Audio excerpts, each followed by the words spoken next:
Hi hello good morning. നമുക്ക് കുറച്ചൊരു ചെറിയൊരു എന്താ പറയുന്നത് അടുക്കള വിശേഷം ആയാലോ? കുറച്ച് ദിവസം ആയില്ലേ. അപ്പം ഇന്ന് ഞാനാണെന്നുണ്ടെങ്കിൽ ഇന്ന് ഉച്ചയ്ക്ക് ഊണിന് ഞാനാണെങ്കിൽ പിന്നെ സിമ്പിളായിട്ടൊരു ലഞ്ച് തയ്യാറാക്കാമെന്ന് വിചാരിച്ചു. അപ്പോൾ ഞാൻ ഇന്ന് കറി വെക്കുന്നത് വന്നിട്ട് അയിലമീൻ പെട്ടെന്ന് നമുക്ക് മാങ്ങ ഇട്ടിട്ട് ഒരു തേങ്ങ അരച്ചൊരു കറി വെക്കാമെന്ന് വിചാരിച്ചു. അപ്പോൾ ഒരു 3 അയിലയുണ്ട്. അപ്പം പിന്നെ അവിടുന്ന് കടയിൽ നിന്ന് പിന്നെ നമുക്കിതെല്ലാം ക്ലീൻ ചെയ്തൊക്കെ കിട്ടുന്നത് കൊണ്ട് പിന്നെ ഇതൊന്ന് വൃത്തിയാക്കി ഒന്ന് അരിഞ്ഞെടുത്താൽ മതി. അത് കഴിഞ്ഞപ്പോൾ അതിൻ്റെ കൂട്ടത്തിൽ ഇന്ന് എനിക്ക് കുറച്ച് ചക്കക്കുരു മീൻ പിടിച്ചാലോ, അപ്പോൾ അതുകൊണ്ട് കയ്യിൽ നിന്ന് കഴിയതേക്കാം. കുറച്ച് ചക്കക്കുരു കിട്ടിയായിരുന്നു. അപ്പം ഞാൻ അതിനാണെങ്കിൽ ഇന്നലെ രാത്രി കുത്തിയിരുന്ന് പൊളിച്ച് അരിഞ്ഞൊക്കെ വെച്ചിട്ടുണ്ട്. അപ്പം ഇന്ന് ചക്കക്കുരു തോരനും മീൻകറിയാണ്. അപ്പം ഇന്നത്തെ എൻ്റെ ലഞ്ച് ഇതാണ്. ചോറ് ആൾറെഡി ഇരിപ്പുണ്ട്, ഇന്നലെ വെച്ച ചോറ് ഇരിപ്പുണ്ട്. അതുകൊണ്ട് ഇന്ന് പിന്നെ ചോറ് വെക്കേണ്ട ആവശ്യമില്ല. അപ്പം കറി മാത്രം ഉണ്ടാക്കിയാൽ മതി. ഇവിടെ പിന്നെ ചോറൊന്നും ആർക്കും ഇപ്പോൾ വേണ്ട. ഉണ്ടാക്കി കഴിഞ്ഞ് കഴിഞ്ഞാൽ കൊണ്ട് ഒരു ദിവസം വെച്ച് കഴിഞ്ഞാൽ 2 ദിവസത്തെ ചോറിനുണ്ടാവും കേട്ടോ. അങ്ങനത്തെ അവസ്ഥയാണ് ഇവിടെ ഇപ്പോൾ. ആഹാരം കഴിപ്പൊക്കെ കണക്ക്. എന്നാൽ എനിക്ക് ഉച്ചയ്ക്ക് ഇച്ചിരി ചുമന്നരി ചോറും ഇച്ചിരി എന്താ പറയുന്നത് മീൻകറിയൊക്കെ കൂട്ടി കഴിച്ചെങ്കിൽ എനിക്കൊരു സന്തോഷമുള്ളൂ കേട്ടോ. അപ്പോൾ അച്ചയ്ക്കാണെന്നുണ്ടെങ്കിൽ ഇപ്പം ചോറിനോട് വലിയ താല്പര്യമില്ല. അതുകൊണ്ട് പിന്നെ ഇന്ന് അച്ചയ്ക്ക് പോകാൻ നേരത്ത് ഞാനാണെങ്കിൽ ചപ്പാത്തിയെ കൊടുത്തു വിട്ടത്. അത് കഴിഞ്ഞിട്ടാണ് ഞാൻ ലഞ്ച് ഉണ്ടാക്കാൻ വേണ്ടി കയറിയത് കേട്ടോ. അപ്പം നമുക്ക് സമയം കളയാതെ ഉണ്ടാക്കിയാലോ. എന്താ പറയുക, എല്ലാവർക്കും അറിയുന്ന കാര്യം. എന്നാൽ കൂടി എൻ്റെ സ്റ്റൈൽ എന്താണെന്നുള്ളതിൻ്റെ കൂട്ടുകാർക്ക് കാണിച്ചു തരാം കേട്ടോ. അപ്പം നമുക്ക് പെട്ടെന്ന് ലഞ്ച് തയ്യാറാക്കാം. അത് ഞാൻ ഓൾറെഡി തേങ്ങയൊക്കെ തിരുമ്മി വെച്ചിട്ടുണ്ട് കേട്ടോ. അപ്പോൾ പിന്നെ വലിയ പാടൊന്നുമില്ല. ഇതെല്ലാം കഴിഞ്ഞിട്ടാണ് ഞാൻ പണിയിലേക്ക് കയറിയത്. അപ്പോൾ ഇതൊക്കെ ഒന്ന് നേരത്തെ ഒന്ന് സെറ്റ് ചെയ്തങ്ങ് വെച്ച് കഴിഞ്ഞാൽ പണി വേഗം ഉണ്ടാവും. അപ്പോൾ തേങ്ങ തിരുമ്മി വെച്ചിട്ടുണ്ട്, ചക്കക്കുരു അരിഞ്ഞ് വെച്ചിട്ടുണ്ട്. അപ്പോൾ എല്ലാം ഒരുവിധം ആയിട്ടുണ്ട്. അപ്പോൾ നമുക്ക് ഉണ്ടാക്കാൻ തുടങ്ങിയല്ലോ. അപ്പോൾ ഞാനെന്നുണ്ടെങ്കിൽ മീൻ നന്നായിട്ട് കഴുകി ക്ലീൻ ചെയ്തുകൊണ്ട് വന്നിട്ടുണ്ട്. അപ്പോൾ അത് അവിടെ ഇരിക്കട്ടെ. അത് കഴിഞ്ഞ് മിക്സിയുടെ ജാർ എടുത്തു. ഇതിലേക്കാണെന്നുണ്ടെങ്കിൽ 1 കപ്പ് തേങ്ങ, 1/4 ടീസ്പൂൺ മഞ്ഞൾപ്പൊടി, അതുപോലെ എന്നാണെന്നുണ്ടെങ്കിൽ 2.5 ടീസ്പൂൺ മുളക് പൊടി, അതുപോലെ തന്നെ 1 ടീസ്പൂൺ മല്ലിപ്പൊടി, ആവശ്യത്തിന് വെള്ളം കൂടെ ഒഴിച്ചിട്ട് ഇത് നന്നായിട്ടൊന്ന് അരച്ചുകൊണ്ട് വരാം. തേങ്ങ നിങ്ങളുടെ ആവശ്യത്തിന് എടുക്കുക കേട്ടോ.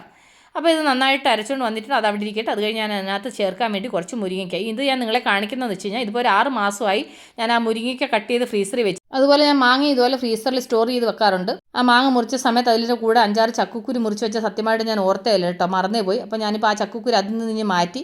അപ്പോൾ ഈ ചക്കക്കുരു തോരൻ വെക്കാനുണ്ട്, അതിൻ്റെ കൂടെ നമുക്കിട്ട് വേവിക്കാം. എന്നിട്ട് മീൻചട്ടി എടുത്ത് ഇതിലേക്ക് ഞാൻ അരച്ച അരപ്പ് ചേർത്ത് കൊടുക്കുന്നുണ്ട്. ഞാൻ ആ ഫ്രീസ് ചെയ്തത് നിങ്ങളെ കാണിച്ചതെന്ന് വെച്ച് കഴിഞ്ഞാൽ കൊണ്ട് നിങ്ങൾക്ക് ഇങ്ങനെ മുരിങ്ങയ്ക്കൊക്കെ കിട്ടുമ്പോൾ അങ്ങനെ എടുത്ത് വെക്കാമല്ലോ എന്ന് വിചാരിച്ചിട്ട്. എന്നിട്ട് ആ മാങ്ങ ചേർത്ത് കൊടുത്ത്, എന്നിട്ട് ചെറിയ കഷ്ണം ഇഞ്ചി ചെറുതായിട്ട് അരിഞ്ഞത്, 2-3 പച്ചമുളക് ചെറുതായിട്ട് അരിഞ്ഞത്, എന്നിട്ടാണെന്നുണ്ടെങ്കിൽ ഒരു 5-6 പീസ് മുരിങ്ങയ്ക്ക ഇത് ഇത്രയും കൂടി ഇട്ടു. അതിൻ്റെ കൂടെ കുറച്ച് കറിവേപ്പിലയും കൂടി ഇട്ട് കൊടുത്തു. എന്നിട്ട് നമുക്കത് നന്നായിട്ടൊന്ന് മിക്സ് ചെയ്യാം. മിക്സ് ചെയ്തതിന് ശേഷം ഇതിലേക്ക് നമ്മൾ ക്ലീൻ ചെയ്ത് വെച്ചേക്കുന്ന മീൻ ഇട്ട് കൊടുക്കുന്നുണ്ട്. ഞാൻ ഈ മുളക് പൊടി മല്ലിപ്പൊടിയും ഞാൻ വറക്കാതെ പച്ചയ്ക്കാണ് അരച്ചത് കേട്ടോ, അത് പറയാൻ വിട്ടുപോയി. എന്നിട്ടാണെന്നുണ്ടെങ്കിൽ ആവശ്യത്തിന് ഉപ്പൂടെ ചേർത്ത് കൊടുക്കുന്നുണ്ട്. ഇനി നമുക്കിത് നന്നായിട്ടൊന്ന് മിക്സ് ചെയ്ത് കൊടുക്കാം. നന്നായിട്ട് മിക്സ് ചെയ്തതിന് ശേഷം നമുക്ക് അടപ്പയിൽ വെച്ചിട്ട് ഇത് അടച്ച് വെച്ചിട്ട് ഒരു മീഡിയം ഫ്ലെയിമിൽ വേവിക്കണം. അപ്പോൾ മീൻകറി ഇവിടെ ഇരുന്ന് വേവുന്ന നേരത്തിന് നമുക്ക് ചക്കക്കുരു തോരനൂടെ അങ്ങ് വെക്കാം. അതിനുവേണ്ടി ഞാൻ കുക്കറിനകത്താണ് വെക്കുന്നത്. കാരണം ഇവിടുത്തെ ചക്കക്കുരു ചില സമയത്തുണ്ടല്ലോ പാത്രത്തിൽ വേവിച്ചാൽ വേവൂല. അതിന് വേണ്ടിയിട്ടാണ് കുക്കറിലേക്ക് ഞാൻ ആക്കിയത്. എന്നിട്ട് അതിലേക്ക് കുറച്ച് തേങ്ങയും ചെറിയൊരു കഷ്ണം സവാളയും അതുപോലെ തന്നെ എരിവിരിച്ച് പച്ചമുളകും കുറച്ച് കറിവേപ്പിലയും അതുപോലെ തന്നെ ആണെങ്കിൽ ആവശ്യത്തിന് ഉപ്പൂടെ ചേർത്ത് കൊടുക്കുന്നുണ്ട്. എന്നിട്ട് ഇതിലേക്കാണെങ്കിൽ ഇച്ചിരി പച്ചവെളിച്ചെണ്ണയും കൂടെ ചേർക്കുന്നു. എന്നിട്ട് കൈകൊണ്ട് നന്നായിട്ടൊന്ന് ഞെരടി മിക്സ് ചെയ്യുന്നുണ്ട്. മിക്സ് ചെയ്തതിന് ശേഷം ഇതിലേക്ക് ഒരു 1/2 ഗ്ലാസോളം വെള്ളം ചേർക്കുന്നുണ്ട്. വെള്ളം ചേർത്തിട്ട് നന്നായിട്ട് ഒന്നുകൂടെ മിക്സ് ചെയ്തിട്ട് നമുക്കിനി അടച്ച് വെച്ചിട്ട് 2 വിസിൽ അടുപ്പിച്ചിട്ട് വേവിക്കാം. അപ്പോൾ അത് വെന്തോന്ന് നോക്കാം. അതിൻ്റെ എയറൊക്കെ പോയി ഇരിപ്പുണ്ട്. നമുക്ക് തുറന്ന് നോക്കിയാലോ. ഞാൻ ചേർത്ത വെള്ളമൊക്കെ കറക്റ്റ് അളവായിരുന്നു, കണ്ടില്ലേ. നന്നായിട്ട് വെന്ത് റെഡി ആയിരിപ്പുണ്ട്. ഞാൻ ഇങ്ങനെയാണ് ചക്കക്കുരു തോരൻ വെക്കുന്നത് കേട്ടോ. ഇതാകുമ്പോൾ വലിയ പാടൊന്നും ഇല്ലല്ലോ, ഒന്നും ചതയ്ക്കേണ്ട അരയ്ക്കേണ്ട ഒന്നും വേണ്ട. എൻ്റെ കൂട്ടുകാർക്ക് വേണമെങ്കിൽ മഞ്ഞപ്പൊടി ചേർക്കാം കേട്ടോ, ഞാൻ മഞ്ഞപ്പൊടി ചേർക്കത്തില്ല. അപ്പോൾ നമ്മുടെ മീൻകറി ഈ സൈഡിൽ വേവുന്നുണ്ടായിരുന്നു. അപ്പം കണ്ടില്ലേ, കറി റെഡി ആയിട്ടുണ്ട്. ഇതിലേക്ക് ലാസ്റ്റ് ഒരു 1/2 ടീസ്പൂൺ ഉലുവാപ്പൊടി ചേർത്ത് കൊടുക്കുന്നുണ്ട്. എന്നിട്ട് ഇച്ചിരി പച്ചവെളിച്ചെണ്ണയും കൂടെ ചേർത്ത് കൊടുക്കുന്നുണ്ട്. ഇത് ഇത്രയും കൂടെ ചേർത്തിട്ട് നമുക്ക് ഒന്നുകൂടെ ഒന്ന് മിക്സ് ചെയ്യാം. മിക്സ് ചെയ്തതിന് ശേഷം ഒന്ന് ചെറുതായിട്ടൊരു തിള വരുമ്പോൾ നമുക്കങ്ങ് ഓഫ് ചെയ്യാം കേട്ടോ. ഈ മീൻകറി നല്ല ടേസ്റ്റ് ആട്ടോ. ചോറിൻ്റെ കൂടെ വേറെ ഒരു കറിയും വേണ്ട, ഈ ഒരു മീൻകറി മാത്രം മതി.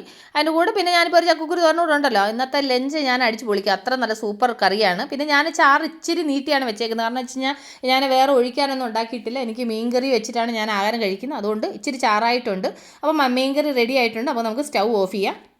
കണ്ടില്ല, അപ്പോൾ നമ്മുടെ മീൻകറി റെഡി ആയിട്ടുണ്ട്. ചക്കക്കുരു തോരൻ റെഡി ആയിട്ടുണ്ട്. ചോറ് ഞാൻ ചൂടാക്കാൻ വെച്ച്, ചോറ് ചൂടായിട്ടുണ്ട്. അപ്പം നമുക്ക് സമയം കളയാതെ കഴിച്ചാലോ. മീൻകറിയുടെ മണം കൊണ്ടൊന്നും നിൽക്കാൻ പറ്റത്തില്ല കേട്ടോ. അപ്പം പിന്നെ എൻ്റെ കൂട്ടുകാർ ഇങ്ങനെ മുരിങ്ങയും മാങ്ങയൊക്കെ ഇട്ടിട്ട് മീൻകറി വെക്കാറുണ്ടോ? ഒരു വെറൈറ്റി ടേസ്റ്റ് ആട്ടോ. അപ്പം മറക്കാതെ ട്രൈ ചെയ്ത് നോക്കണം. അപ്പോൾ നമുക്ക് ടേസ്റ്റ് എങ്ങനെയുണ്ടെന്ന് നോക്കാം. ഒരുപാട് സമയം വേസ്റ്റ് ചെയ്യണ്ട.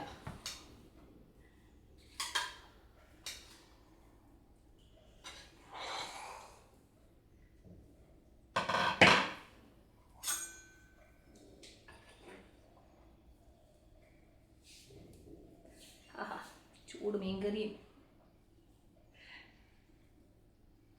സത്യമാണ് ഇതെൻ്റെ വീക്ക്നെസ് കേട്ടോ.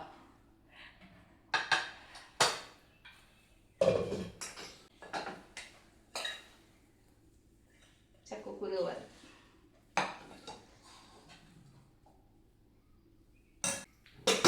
എല്ലാം നല്ല ചൂടാ.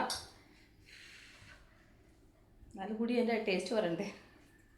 ടേസ്റ്റ് പറഞ്ഞിട്ട് ഞാൻ പോയിരുന്ന് കഴിക്കും. എന്നിട്ടൊന്ന് തണുത്തിട്ടൊക്കെ പതി കഴിക്കാം.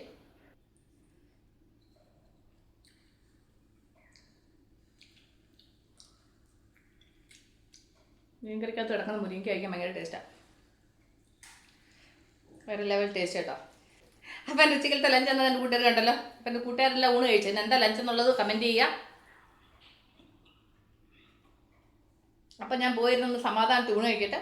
അപ്പോൾ ഞാൻ ഈ വീഡിയോയുടെ എഡിറ്റ് ചെയ്യണം. അപ്പോൾ നമ്മൾ ഉടൻ തന്നെ അടുത്ത വീഡിയോ കണ്ടെത്തിക്കുക. Bye, see U.